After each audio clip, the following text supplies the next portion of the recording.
For me, it will be the perfect studio suited for my working style. You got me high, higher than the mountaintop.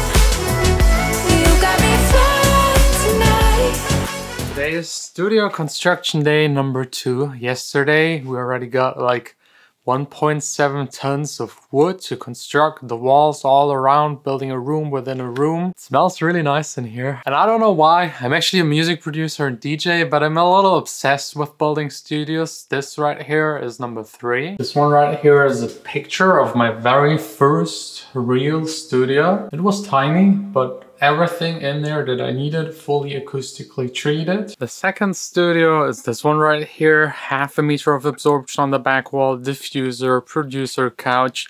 My old desk made it to the new studio. There's also a vocal booth behind the absorption. There's like a window, but it was reflecting too much, so it's covered at the moment. But whenever we record people, we open it up again. And like the upstairs room that you just saw at the beginning, I love the view. It's really nice, and I love the room. It's huge, but I never fully acoustically treated it, so I didn't use it a lot. I always use this studio, so I'm now building the third one up there and trying to make it perfect. And I'm already like, the planning process is already done. I already drew plans and ordered all of the stuff that I need. Now it's just about constructing for the next couple of days. And I was always like, while planning, thinking about what is the perfect studio? What is the perfect solution to build a recording studio? What are the things you need definitely to integrate? Otherwise you've just screwed up. And obviously, I mean, you can just hear it by the reverb.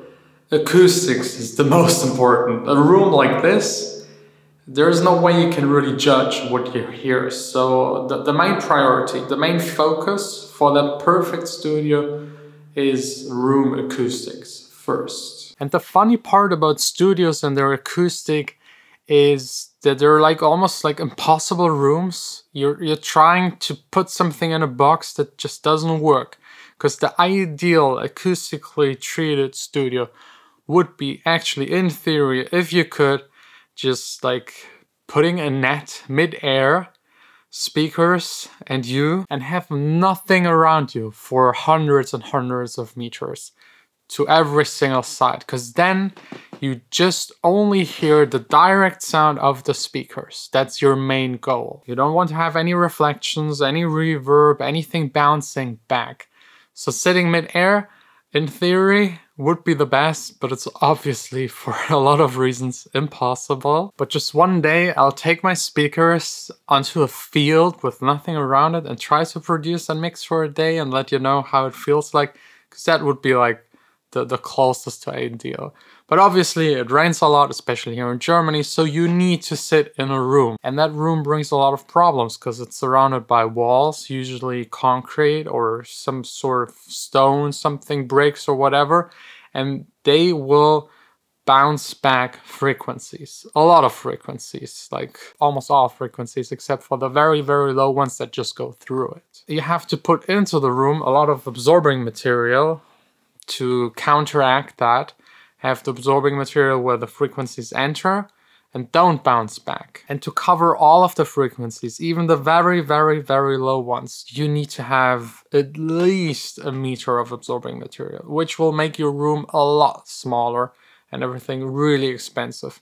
But the thicker you go with that material, this right here is stone wool, by the way, the more it will absorb. Here for this studio, in particular, just to give you an example, I calculated that 40 centimeters, which is already quite a lot, is the ideal, because it exactly counteracts the stone that is around it. So the bricks around it, they reflect at a certain frequency. All of these frequencies and up are counteracted by 40 centimeters of the absorbing material, and everything else will go through both.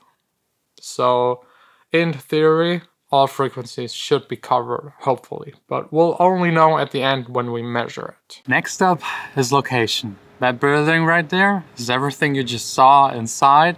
I love it. We're here in an industrial harbor area in Germany, Düsseldorf. The rent is cheaper, that's a plus, because the city is very, very, very expensive. And the biggest benefit, no one is living within like 10 minutes of driving. So I can be as loud as I want. No one ever bothers. Any time of the day, I can just blast the music full on, no problem. There are also some small downsides. Since this is an industrial area, you have a little bit of noise, but the guys over here, they usually just work from 6 in the morning, and I'm never here 6 in the morning till 2 to 4. And that's usually, that's not when I start. I usually start at 9, but like whenever we have recordings, and the vocal booth in there is like fully sealed, so we don't hear anything. But just in case, we usually start the recording sessions after noon, just to be safe. And like this entire field is just steel. So whenever one of these drops, it's loud. But on the flip side, I got this amazing view. Probably the best view you could ever ask for. Like straight off of all of the windows onto water, which is obviously very inspiring. I think that's like a huge component of a studio. It should inspire you and it should be your creative space. So I think number 3 after acoustics, location, is then definitely the inspirational values. And that's obviously very subjective. It really depends on you, your needs, the colors you like, the lights you like. By the way, still testing the LEDs. I can change colors to whatever suits me. That's for the ceiling. That's something for me. That's what my perfect studio will look like. The entire ceiling will be LEDs because I'm filming daily these videos about my life as a DJ and producer.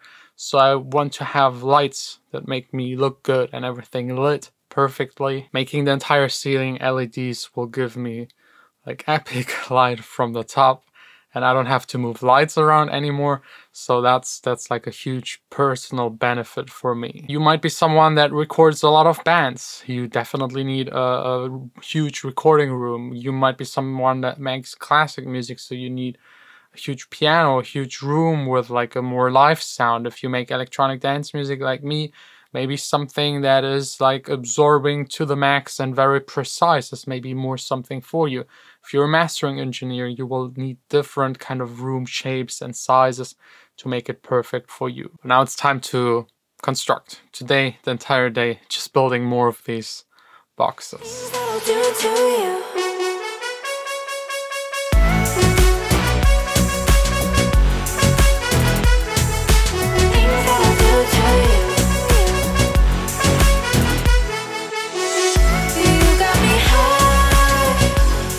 I'm exhausted, but twice, 3, 4 times as happy as exhausted.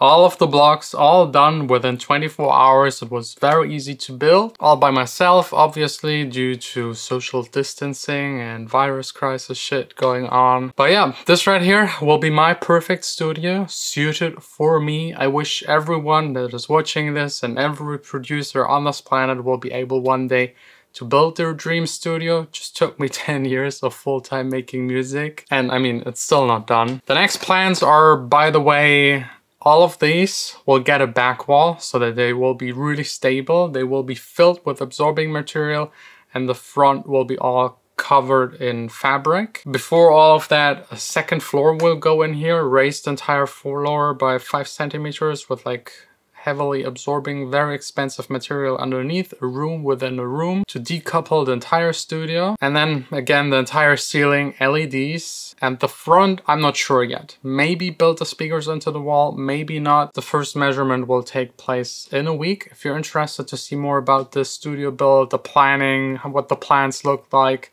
the first deliveries, there is a playlist down below in the description covering everything. Maybe you're watching this in the future and there are already further episodes available. And again, for me, it will be the perfect studio suited for my working style.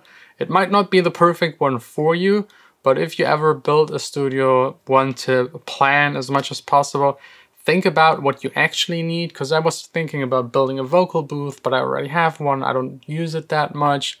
I was thinking about having like more tables for synthesizers, but I actually don't use them that much. So I've narrowed it down to the essence, like to the core of the things I need. and this room will represent that 100%. Anyways, thanks a lot for watching. Let me know in the comments what your favorite dream studio would actually look like, what would be in there, maybe some inspiration also for me, because there's still some things I haven't planned 100%. So yeah, thanks a lot for watching. See you tomorrow again here on this channel. You got me high.